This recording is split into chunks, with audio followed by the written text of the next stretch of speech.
Hello friends మనకు AP EdCET 2025కి సంబంధించి అడ్మిషన్ల ప్రక్రియ పూర్తయింది. సో క్వాలిఫై అయిన అభ్యర్థులందరూ కూడా రిజిస్ట్రేషన్ చేసుకొని పేమెంట్ చేసి వెబ్ ఆప్షన్స్ అనేది పెట్టుకోవాలి కాలేజీలకు సంబంధించి. సో మనకి దానికి సంబంధించిన డేట్లు ఏంటి అనేది చూద్దాం ఒక్కసారి.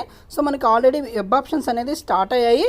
సో ఎవరైనా ఇంకా బీఈడి ఎంట్రన్స్ రాసి క్వాలిఫై అయినారో వాళ్ళందరూ కూడా కంపల్సరీగా వెబ్ ఆప్షన్స్ అనేది పెట్టుకోవాల్సి ఉంటుంది. ఓకే, సో మరి డేట్లు చూద్దాం ఒక్కసారి.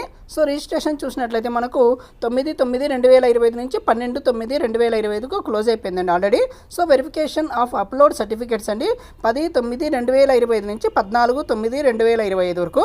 సో వెబ్ ఆప్షన్స్ చూసినట్లయితే మనకు 13/9/2025 నుంచి 15/9/2025 వరకు ఉంది. Next changes of web options చూసినట్లయితే 16/9/2025 వరకు ఉంది. అలాట్మెంట్ సీట్స్ చూసినట్లయితే మనకు 18/9/2025.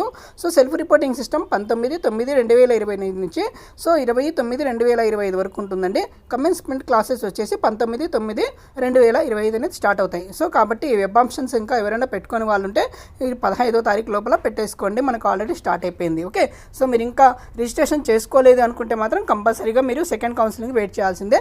ఒకవేళ మీరు రీఅప్లోడ్ సర్టిఫికేట్స్ అనేది అప్లోడ్ చేసినాము కానీ మాకు సర్టిఫికేట్స్ అనేది రీఅప్లోడ్ చేయమని మళ్ళీ మెసేజ్ వచ్చిందంటే కంపల్సరీగా రీఅప్లోడ్ కూడా చేయాల్సి ఉంటుంది ఫ్రెండ్స్. ఎవరైతే ఎలిజిబుల్ అయి ఉంటారో వాళ్ళు మాత్రం వెబ్ ఆప్షన్స్ అనేది పెట్టుకోవాల్సి ఉంటుంది. ఫస్ట్ ఫేజ్ కాబట్టి ఫస్ట్ ఫేజ్ కౌన్సిలింగ్లో మీరు వెబ్ ఆప్షన్స్ పెట్టుకోండి. ఓకే, మనకి 15వ తారీఖు అండి 15/9/2025 వరకు అనేది last date. Okay, thank you అండి. ఈ వీడియో నచ్చినట్లయితే లైక్ చేయండి, షేర్ చేయండి, సబ్స్క్రైబ్ చేయడం మర్చిపోవద్దు. Thank you.